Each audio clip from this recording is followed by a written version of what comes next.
जातीय जनगणना जिसका आदेश, जिसकी मंजूरी केंद्र सरकार द्वारा दे दी गई है। केंद्र सरकार ने कहा कि आम जनगणना के साथ साथ अब जातीय जनगणना भी पूरे देश भर में करवाई जाएगी। इसके लिए हम राजी हैं। ये फैसला हम करते हैं कि अब जातीय आधारित जनगणना तमाम राज्यों में हो। अब जनगणना की बात की गई है तो भारतीय जनता पार्टी इसका पूरा का पूरा श्रेय भी लेना चाहेगी और लिया भी जा रहा है। और माना जा रहा है कि भारतीय जनता पार्टी ने बिहार के विधानसभा चुनाव के मद्देनजर पहलगाम में हुए आतंकी हमले से लोगों को भटकाने के लिए अब जातीय जनगणना का बहाना ले लिया है, इसका सहारा ले लिया है। अब यही भारतीय जनता पार्टी इसके आधार पर बिहार का विधानसभा चुनाव जीतना चाहती है। लेकिन भारतीय जनता पार्टी के ऐलान के साथ ही नीतीश कुमार की पार्टी में बेचैनियां शुरू हो गई हैं।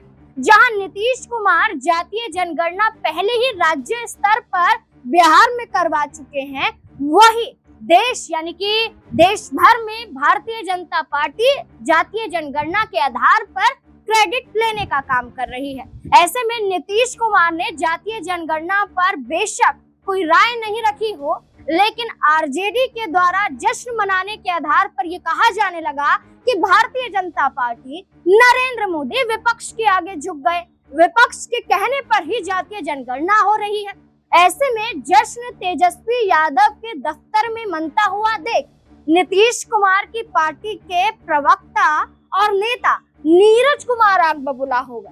और नीरज कुमार ने कहा कि इसका श्रेय पूरा का पूरा भारतीय जनता पार्टी को जाता है, ना कि आरजेडी और विपक्ष को। लेकिन यही जेडीयू पार्टी के नेता भूल गए कि बिहार में जब जनगणना हुई थी तब आरजेडी और जेडीयू का गठबंधन था और क्रेडिट ना सिर्फ तेजस्वी यादव ले रहे हैं बल्कि नीतीश कुमार को भी लेना जरूरी है। क्या कुछ नीरज कुमार कहते हुए दिखाई दे रहे हैं, सुनिए जरा। जातिगत जनगणना पर तेजस्वी यादव राजनीति के छुरछुरी पटाखा अपने आप को साबित करना चाहते हैं।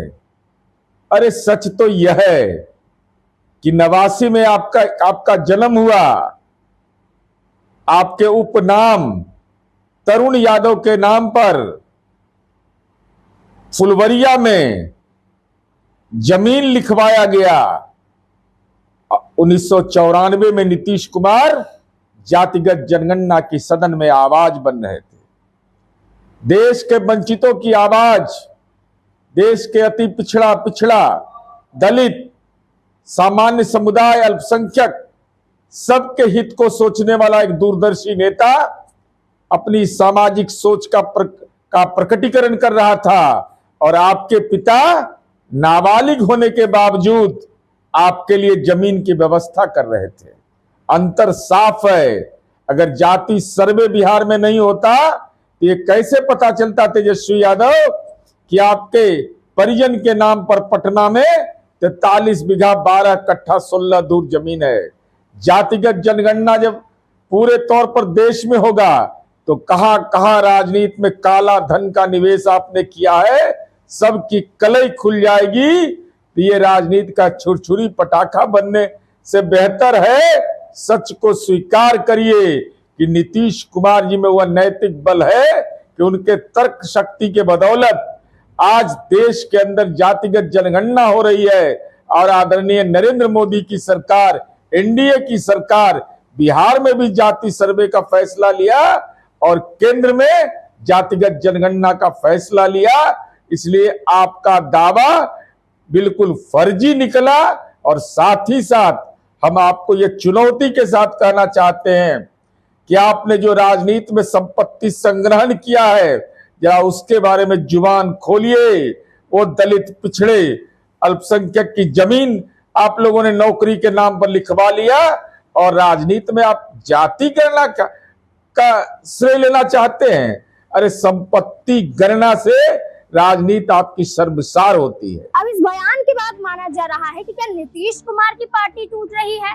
जहां नीतीश कुमार अलग है, जहां नीतीश कुमार का कद बढ़ाना चाहिए, वहीं कुछ ऐसे नेता नीरज कुमार जैसे नीतीश कुमार का पक्ष नहीं ले रहे हैं। बल्कि विपक्ष को ललकारने के लिए भारतीय जनता पार्टी के कद को बढ़ा रहे हैं। तो क्या ऐसे में नीतीश कुमार की मुश्किलें बिहार में अब उसकी ही पार्टी ने खड़ी कर दी है? क्या लगता है आपको? अपनी राय कमेंट सेक्शन में जरूर दें।